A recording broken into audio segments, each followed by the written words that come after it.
बर्तानिया में ऋषि सुनक की conservative party को बड़ा धचका। अब तक हुई वोटों की गिनती में सिर्फ 2 सीटें जीती। वहीं अपोजिशन लेबर पार्टी जीत की जानिब गामजन। 65 सीटों पर लेबर पार्टी ने किया कब्जा।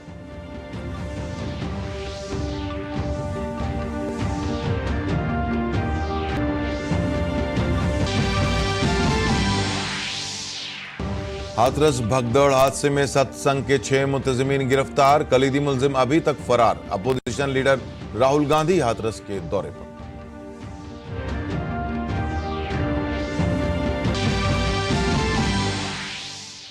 मनी लॉन्ड्रिंग के इल्जाम में अरविंद केजरीवाल की जमानत की दरखास्त पर हाई कोर्ट में समाअत। आज केजरीवाल 12 जुलाई तक हैं अदालती हिरासत में।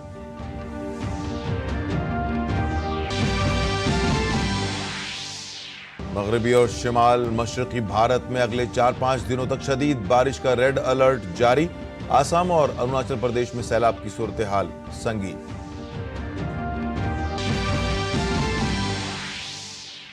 भारतीय खिलाड़ी रोहन बोपन्ना और विंबलडन के दूसरे राउंड में आज अपने साथी मैथ्यू एबडन के साथ उतरेंगे कोर्ट में। यूकी भांबरी और ओलियोटी की जोड़ी भी खेलेंगी दूसरे राउंड का मैच।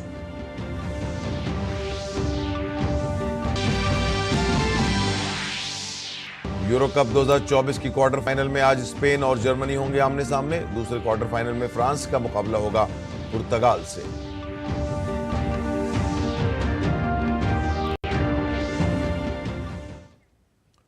आदाब नाज़रीन, खबरनामे में आपका इस्तकबाल है। मैं हूं अब्दुल्ला। अब खबरें तफसील से। बरतानिया में आम इंतखाबात के बाद वोटों की गिनती जारी है। हुक्मरां कंजर्वेटिव पार्टी को इब्तिदाई नताइज में बड़ा धचका लगा है। अब तक के ऐलान करदा नताइज में अपोजिशन लेबर पार्टी को बरतरी हासिल है। उसने अब तक 25 नशिस्तें जीती हैं, जबकि कंजर्वेटिव पार्टी ने अब तक सिर्फ एक ही नशिस्त जीती है। लिबरल डेमोक्रेट्स को 2 नशिस्तें मिली हैं। किसी भी जमात को 650 रुकनी पार्लियामेंट में अक्सरियत के लिए 326 नशिस्तें दरकार होती हैं। वोटिंग मुकम्मल होने के फौरी बाद जारी किए गए एग्जिट पोल में भी लेबर पार्टी की बड़ी जीत की पेशगोई की गई है। इन सर्वे में लेबर पार्टी को 410, कंजर्वेटिव पार्टी को 131, लिबरल डेमोक्रेट्स को 61, जबकि रिफॉर्म यूके को 13 सीटें मिलने की तवक्को है। बाकी नशिस्तें दूसरों के पास जाने की पेशगोई की गई है। अगर नताइज में लेबर पार्टी की बरतरी बरकरार रहती है और एग्जिट पोल दुरुस्त साबित होते हैं तो पार्टी रहनुमा कियर स्टारमर बरतानिया के अगले वजीर आजम होंगे। जैसे ही एग्जिट पोल सामने आएंगे, कियर स्टारमर ने अपनी पार्टी पर एतमाद जाहिर करने के लिए राय दहिंदगान का शुक्रिया अदा किया, जबकि कंजर्वेटिव पार्टी के रहनुमाओं ने इसे अपनी पार्टी के लिए काफी मुश्किल वक्त करार दिया। हाथरस वाकये के बाद से उत्तर प्रदेश पुलिस नारायण सागर हरी उर्फ भोले बाबा को तलाश करने के लिए तेजी से काम कर रही है। इस हादसे के बाद 6 लोगों को अब तक गिरफ्तार किया गया है। गिरफ्तार शुदा अफराद में 2 खवातीन भी शामिल हैं। वहीं 121 अफराद की शनाख्त भी कर ली गई है। हाथरस पुलिस की एक टीम ग्वालियर में नारायण सागर हरी के आश्रम पहुंची। इससे कबल पुलिस मैनपुरी आश्रम पहुंची थी, लेकिन भोले बाबा वहां नहीं मिले। हाथरस पुलिस इस मामले में कुछ खवातीन से भी पूछगछ कर रही है। रियासत के कई अजला में मुंतजिमीन और सेवादारों के हवालों से छापे मारे जारी हैं। पुलिस की मुतअद्दिद टीमें मुख्तलिफ अजला में छापे मार रही हैं। इसके साथ रियासती पुलिस दीगर रियासतों की पुलिस के साथ राब्ते में है। हाथरस हादसे में मरने वालों की पोस्टमार्टम रिपोर्ट में इंकशाफ हुआ है कि ज्यादातर अफराद की मौत दम घुटने से हुई।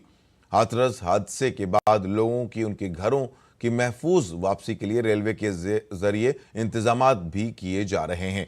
सिकंदराराव स्टेशन पर कुछ ट्रेनों के इजाफी स्टॉपेज के लिए खुसूसी इंतजाम किए गए हैं। योगी हुकूमत ने हाथरस वाक़ये की तहकीकात के लिए अदालती कमीशन तश्कील दिया है।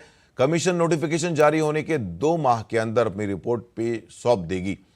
भगदड़ का वाक़या हादसा है या साजिश, कमीशन के अरकान इस जाविये से भी तहकीकात करेंगे।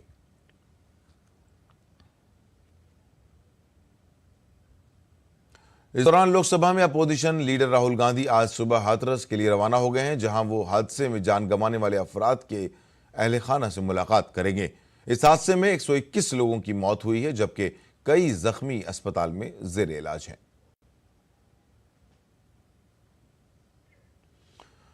मानसून की आमद के बाद मुल्क की कई रियासतों में मूसलाधार बारिश हो रही है। कुछ रियासतें ऐसी हैं जहां शदीद बारिश और सैलाब की वजह से सूरत हाल संगीन है। महकमे मौसमियात ने पहाड़ी इलाकों के साथ साथ समुद्री इलाकों के लोगों को दरियाओं और आबशारों से दूर रहने का मशवरा दिया है। दिल्ली की बात करते हुए महकमे मौसमियात ने अगले 4 से 5 दिनों तक दिल्ली में जबरदस्त बारिश की पेशगोई की है। इसके अलावा 5 और 6 जुलाई को जम्मू कश्मीर और लद्दाख में शदीद बारिश का खदशा है।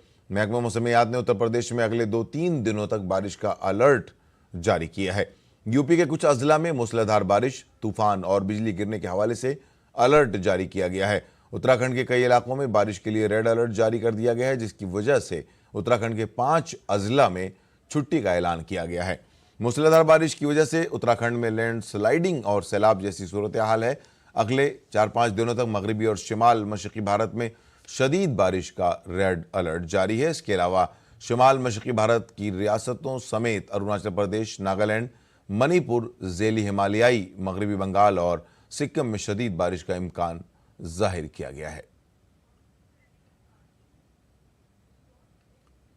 आसाम में सैलाब की वजह से सूरत हाल तशवीशनाक है। आसाम के कई इलाकों में ब्रह्मपुत्रा नदी के साथ साथ दीगर कई दरिया खतरे के निशान से ऊपर बह रहे हैं। 29 अजला के 2800 देहात के 21 लाख से ज्यादा लोग सैलाब से मुतासर हुए हैं। सिर्फ मोरेगांव जिले में सैलाब की सूरत हाल संगीन है और हजारों लोग बदहाल हैं। जिला इंतजामिया के मुताबिक Assam state disaster management authority के मुताबिक जिला के 194 गांव जेर आब हैं। आसाम में सैलाब से मरने वालों की तादाद बढ़कर 52 हो गई है। तकरीबन 12,000 देहाती जिला इंतजामिया की तरफ से कायम इमदादी कैंपों, इमदादी तकसीम के मराकज़ और सड़कों, स्कूलों की इमारतों और ऊंची जगहों पर पनाह ले रहे हैं। इंतजामिया ने सैलाब से मुतासर इलाकों में 10 मेडिकल टीमें तैनात कर रही हैं।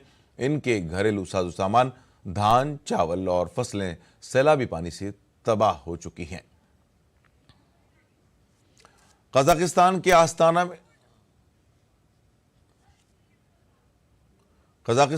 आस्ताना में मुनक़िदा SCO सरबराह इजलास में वज़ीर ख़ारजा एस जयशंकर ने दहशतगर्दी पर सख्त हमला किया। उन्होंने कहा कि दहशतगर्दी हम में से बहुत से लोगों के लिए सबसे अहम चैलेंज है। बहुत ऐसे ममालिक हैं जो मुसलसल दहशतगर्दी के जरिए अदम इस्तेहकाम का माहौल बना रहे हैं। वज़ीर ख़ारजा जयशंकर ने कहा कि हमें सरहद पार से दहशतगर्दी का भी सामना है। हमें किसी भी शक्ल में दहशतगर्दी का जवाब पेश नहीं करना चाहिए। हमें दहशतगर्दी की माली मुआवनत का मौसर तरीके से मुकाबला करना चाहिए। वज़ीर ख़ारजा जयशंकर ने कहा कि SCO को अपने ओहदे से बिल्कुल पीछे नहीं हटना चाहिए और हम इस मामले में दोहरा मेयार हरगिज नहीं अपना सकते हैं। Speaking of challenges, terrorism would surely rank foremost for many of us. The truth is that it continues to be used by nations as a tool of destabilization. We have had our own experiences with cross-border terrorism.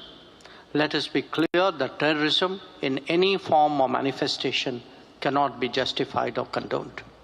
Harboring terrorists must be strongly condemned. Cross-border terrorism requires a decisive response, and terrorism finance and recruitment must be effectively countered. The SCO must never waver in its commitment. We cannot have double standards in this regard. Delhi के वज़ीर आला अरविंद केजरीवाल की जमानत की अर्जी पर आज high court में समाअत होगी। केजरीवाल फिलहाल 12 जुलाई तक अदालती हिरासत में हैं। दिल्ली के वज़ीर आला पहले ही शराब पॉलिसी से मुतालिक मनी लॉन्ड्रिंग के मामले में तिहाड़ जेल में कैद हैं। केजरीवाल ने 3 जुलाई को अपनी जमानत की दरख्वास्त दायर की थी। केजरीवाल ने CBI केस में अपनी गिरफ्तारी और उन्हें 14 दिन की अदालती हिरासत में भेजने के फैसले को भी हाई कोर्ट में चैलेंज किया था। काबिल जिक्र है कि जस्टिस नीना बंसल ने 2 जुलाई को इस मामले की समाअत की और CBI को नोटिस जारी करते हुए 7 दिन के अंदर जवाब दाखिल करने को कहा था। केजरीवाल के खिलाफ 2 मुकदमा दर्ज हैं। पहला ED का है, जिसमें उनके खिलाफ मनी लॉन्ड्रिंग का मामला दर्ज किया गया है। ED ने 21 मार्च को केजरीवाल को गिरफ्तार किया था। दूसरा CBI का है, जो शराब पॉलिसी में बदउनवानी के सिलसिले में दर्ज किया गया था। केजरीवाल को इस मामले में 26 जून को दोबारा गिरफ्तार किया गया था। यह मामला दिल्ली के LGO के वी के सक्सेना की शिकायत पर दर्ज किया गया था। दोनों मुकदमात अलग अलग दर्ज किए गए हैं, इसलिए गिरफ्तारियां भी अलग अलग की गई हैं। मनी लॉन्ड्रिंग मामले में जेली अदालत ने उन्हें 20 जून को जमानत दी थी। मैसूर अर्बन डेवलपमेंट अथॉरिटी मोडा में हजारों करोड़ रुपए की बेजाब्तगियों के इल्जामात हैं। इतना ही नहीं, वजीर आला सिद्धारमैया की बीवी के नाम पर मोडा की जायदाद को गैर कानूनी तौर पर मुंतकिल करने का भी इल्जाम है। इस मामले पर बीजेपी के तर्जुमान अशोक गौड़ा ने कहा कि इस मामले की जांच किसी रिटायर्ड चीफ जस्टिस या सीबीआई से कराई जानी चाहिए। If they have any kind of responsibility towards the people of India and Kannadigas, Siddaramaiah should resign. First, Bhairathi Suresh should resign. And what are they trying to say? That two bureaucrats will investigate the case and submit the report? Is it right? Apparently, the investigation should be done by a retired chief justice in a detailed format, or CBI. Only then the truth will come out. First, before that, Bhairathi Suresh should resign, and Bhairathi Suresh should support the investigation. Judicial inquiry should happen. We are going to fight it. We are not going to leave this topic. We will fight till the end. Jaunpur के वाजिदपुर इलाके में गैर कानूनी तामीरात के खिलाफ कार्रवाई की तैयारियां शुरू कर दी हैं। इंतजामिया की तवज्जो अब वाजिदपुर के जेसी स्क्वायर और ओलंदगंज पर है, जहां 3650 रिहायशी और तिजारती इमारतें गैर कानूनी तौर पर तामीर की गई हैं। डीएम ने सिटी मजिस्ट्रेट को इन गैर कानूनी तामीरात की जांच का हुक्म दिया है और जल्द ही सर्वे शुरू किया जाएगा। इंतजामिया ने जौनपुर शहरी इलाके में झील के हवाले से 2021 में 16 सेक्टरों को नोटिस भेजे थे। उस वक्त सर्वे में 2555 रिहायशी और 1095 कमर्शियल इमारतें पाई गई थीं। अब एक बार फिर यह मामला भरपूर तरीके से उठाया गया है और डीएम ने सिटी मजिस्ट्रेट को इन गैर कानूनी तामीरात की जांच का हुक्म दिया है। अभी 3-4 दिन पहले जिलाधिकारी महोदय के समक्ष जो है ये शिकायतें आई थी और जिलाधिकारी महोदय ने मुझे ये निर्देश दिए थे कि इसकी जांच करा के, अभिलेखीय जांच करा के और इसे हम अवगत कराएं। तो इस संबंध में हमने एसडीएम सदर और तहसीलदार सदर को निर्देशित किया है और कि जो दोनों तरफ भूमि है वो क्या है और मौके पे क्या है और अभिलेखों में क्या है और 1359 फसली में क्या है, इस संबंध में हमने उनसे रिपोर्ट मांगा है। और अब पेश है दिल्ली से शाये होने वाले उर्दू अखबारात का मुख्तसर जायजा।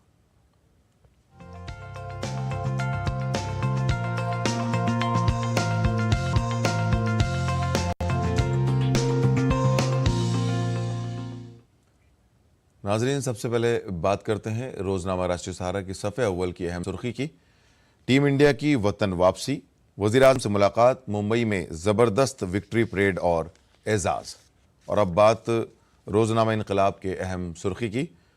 दहशतगर्दों को पनाह देने वाले ममालिक को अलग थलग कर दिया जाना चाहिए, वज़ीर आज़म नरेंद्र मोदी का बयान। रोजनामा हमारा समाज की अहम सुर्खी है, वज़ीर आज़म का रूस और ऑस्ट्रिया का दौरा 8 जुलाई को। रोजनामा हमारे समाज की एक और अहम दीगर सुर्खी, फौजी सरबराह ने जम्मू में सिक्योरिटी मंजरनामे का जायजा लिया। नाज़रीन, बात करते हैं रोजनामा सियासी तकदीर की अहम सुर्खी की। हेमंत सोरेन तीसरी बार बने झारखंड के वजीर आला। सादा तकरीब में गवर्नर ने दिलाया हलफ। तकरीब में मुस्ताफी वजीर आला चैंपी सोरेन, झारखंड का कांग्रेस के इंचार्ज गुलाम अहमद मीर और झारखंड में इंडिया अलायंस के सरकर्दा लीडरान हुए शरीक। और अब बात रोजनामा राष्ट्रीय सहारा की एक और अहम सुर्खी की। हिंदुस्तान में बड़े शहरों में फ़ज़ाई आलूदगी बन रही है जानलेवा। फ़ज़ाई आलूदगी से फेफड़ों को नुकसान और सांस लेने में दुश्वारी, कैंसर का भी खतरा। हर 100 में से 7 अमवात जहरीली हवा की वजह से। और आखिर में बात रोजनामा इनकलाब की एक और अहम सुर्खी की। बरतानिया में इलेक्शन, लेबर पार्टी तारीखी फतेह की जानिब गामजन। नाजरीन, आज अखबार से बस इतना ही और अब रुख करते हैं दीगर खबरों की तरफ। ईरानी सदर इब्राहिम रईसी की हेलीकॉप्टर हादसे में मौत के बाद स्नैप पोल कराया जा रहा है। जुमे को सदारती इंतखाबात के पहले मरहले में वोटिंग हुई। गार्डियन काउंसिल ने 4 उम्मीदवारों के नामों की मंजूरी दे दी थी। पहले मरहले में कोई भी उम्मीदवार मतलूबा 50% वोट हासिल नहीं कर सका। ऐसे में रन ऑफ पोल कराना जरूरी हो गया। इस मरहले में टॉप 2 उम्मीदवारों के दरमियान मुकाबला होगा। रन ऑफ पोल के लिए आज वोटिंग होगी। इस्लाह पसंद रहनुमा मसूद पजश्कियान और क़दामत पसंद सईद जलीली के दरमियान मुकाबला होगा। इसके साथ ये भी तय हो जाएगा कि ईरान का अगला सदर कौन होगा। वोटिंग 28 जून को हुई थी और वोटों की गिनती 29 जून को हुई थी। डाले गए मजमूई वोटों का 42.5% पजश्कियान ने हासिल किया, जबकि सईद जलीली सिर्फ 38.8% वोट हासिल कर सके। इसके अलावा कंजर्वेटिव पार्लियामेंट के स्पीकर मोहम्मद बकर कालीबाफ 13.8% वोटों के साथ तीसरे नंबर पर रहे। ऐसे में अब रन ऑफ पोल में पजश्कियान और जलीली के दरमियान मुकाबला होगा।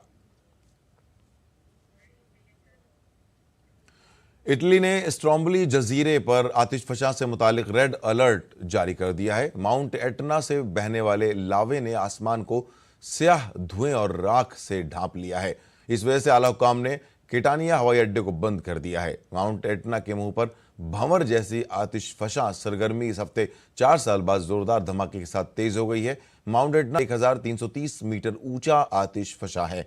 यह यूरोप का सबसे ज्यादा फाल आतिशफशा है।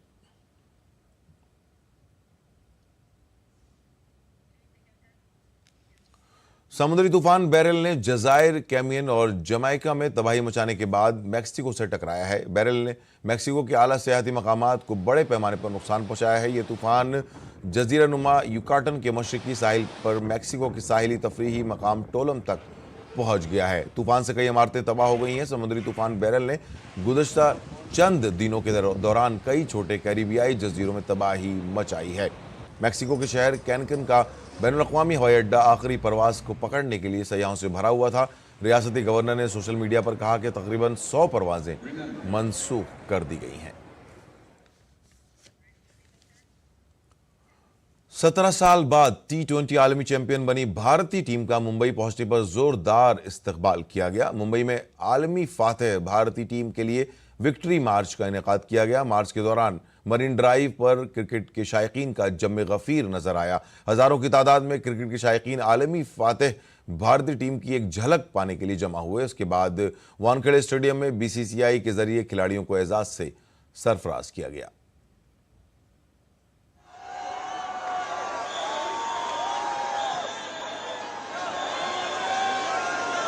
मुंबई की सड़कों पर हर तरफ टीम इंडिया का शोर। कैरेबियन सरजमीन पर जबरदस्त जीत के बाद आलमी चैंपियन बनकर वतन वापस लौटी टीम इंडिया ने जब मुंबई के नरीमन पॉइंट से वानखेड़े स्टेडियम तक एक खुली बस में जीत का जश्न मनाया, तो टीम की जीत के हीरोज की एक झलक देखने के लिए हर कोई बेताब नजर आया।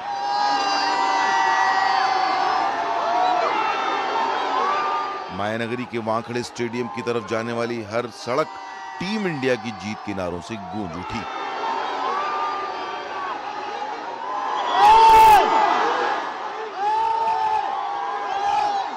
लोगों का हुजूम इस बात की तस्दीक कर रहा था कि 17 साल बाद ये जीत हम वतनों के लिए क्या मायने रखती है। दूसरी तरफ बस में सवार टीम इंडिया के खिलाड़ियों के लिए ये लम्हा एक सुनहरा बाब दर्ज कर रहा था। जिस तरह से टीम का परफॉर्मेंस रहा है वर्ल्ड कप में, किससे कौन सा एक वो व्यक्ति है जिसको आप मानते हैं कि पूरे टूर्नामेंट का वो हीरो रहा? सूर्या कुमार यादव, रोहित शर्मा, दोनों मुंबईचा राजा रोहित शर्मा ने पहले इनिंग में आयरलैंड के खिलाफ 50 मारा और मेन जब सेमीफाइनल था ऑस्ट्रेलिया के खिलाफ उसमें उन्होंने 92 की पारी खेली। मतलब हर मैच में उन्होंने खेला और कैप्टनसी कौन से बॉलर को कब लाना है वो तो आप सोच भी नहीं सकते। उन्होंने जब हार्दिक पांड्या को लाया फाइनल में, उनने बराबर हेनरिक क्लासन का विकेट लिया, वो टर्निंग पॉइंट था। और जो सूर्या यादव की कैच, बस मैच हमारा हुआ। माजी की सुनहरी यादों और मौजूदा तारीखी लम्हात का गवाह बने वानखेड़े स्टेडियम का माहौल भी टीम इंडिया की जीत के नारों से गूंज रहा था। इसी दरमियान BCCI ने टीम इंडिया को मुबारकबाद दी और खिलाड़ियों को 125 करोड़ की इनाम की रकम से नवाजा गया। यकीनन मुंबई की सड़कों पर जमा होने वाले हुजूम ने एक बार फिर साबित कर दिया कि इस मुल्क के लोगों की रगों में क्रिकेट का लहू बहता है। Bureau report, DD news, Urdu खबरें। वज़ीर-ए-आज़म नरेंद्र मोदी ने पेरिस ओलंपिक्स में शिरकत करने वाले भारतीय खिलाड़ियों से मुलाकात की। सोशल मीडिया प्लेटफॉर्म एक्स पर मीटिंग की तस्वीर मुश्तरक करते हुए लिखा, मुझे यकीन है कि हमारे खिलाड़ी अपना बेहतरीन मुजाहरा करेंगे और भारत का सर फख्र से बुलंद करेंगे। उनकी जिंदगी का सफर और कामयाबी 140 करोड़ भारतीयों के लिए एक नई उम्मीद है। इस मौके पर खेल और नौजवानों के उमूर के मरकजी वजीर डॉक्टर मनसुख मांडविया और इंडियन ओलंपिक एसोसिएशन के सदर पीटी ऊषा भी मौजूद थी।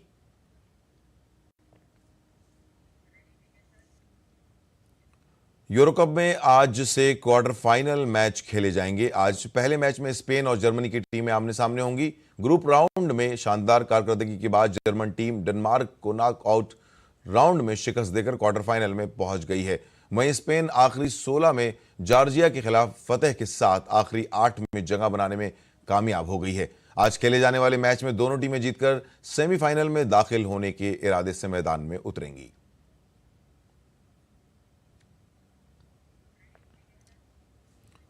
यूरो कप में खेले जाने वाले एक और मैच में पुर्तगाल का मुकाबला फ्रांस से होगा। रमा सीजन में दोनों टीमों का सफर शानदार रहा है। स्लोवेनिया को पेनाल्टी शूट आउट में शिकस्त देने के बाद पुर्तगाल आखिरी 16 में एक सख्त मुकाबले के बाद वापस आ रही है। फ्रांसीसी टीम को नॉकआउट राउंड में भी सख्त मुकाबले से गुजरना पड़ा है। ताहम आज के मैच में दोनों टीमों के दरमियान दिलचस्प मुकाबले की उम्मीद है।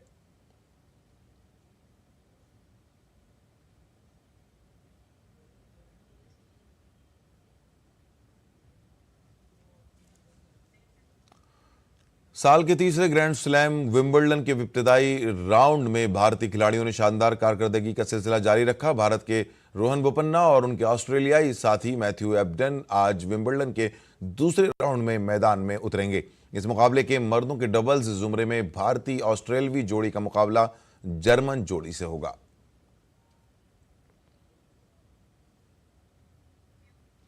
मर्दों के एक और डबल्स में भारत के युकी भांबरी दूसरे राउंड का मैच अपने फ्रांसीसी साथी अल्बानो एलोवेटी के साथ खेलेंगे। जर्मन जोड़ी को भारतीय और फ्रांसीसी जोड़ी के खिलाफ चैलेंज का सामना करना पड़ेगा। स्टार टेनिस खिलाड़ी नोवाक जोकोविच ने विंबलडन में दूसरे राउंड की रिकॉर्ड उबूर कर ली है। जोकोविच ने दूसरे राउंड में खेले गए एक दिलचस्प मुकाबले में बरतानवी खिलाड़ी जैकब को 3-6, 4-6, 5-7, 7-5 के फर्क से हराकर अगले राउंड में दाखिल हो गए हैं।